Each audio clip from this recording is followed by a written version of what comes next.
Siz карапайым адамсызбы же колуңуз аздыр көптүр жерге жеткен кыйындардын бирисизби? Бүгүн Кыргызстандын алдында анын айырмасы жок. Баарыбыздын бир гана добушубуз бар.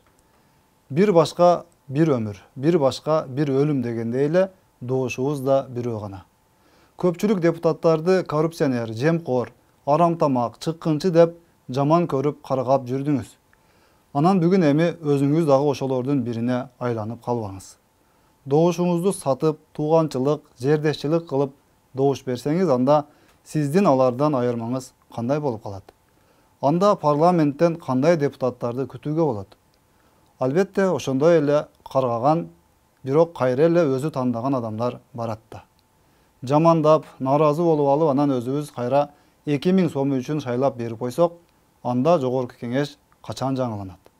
Анда нааразы болуп, аларды сындап, бийликти жемелеп кандай кереги бар? Өзүбүз тандагандар бийликке, парламентке барып атпайбы? Ашканада кандай тамак буйрутма берсең, ошону алып келип беришип, ошону жейсиң да.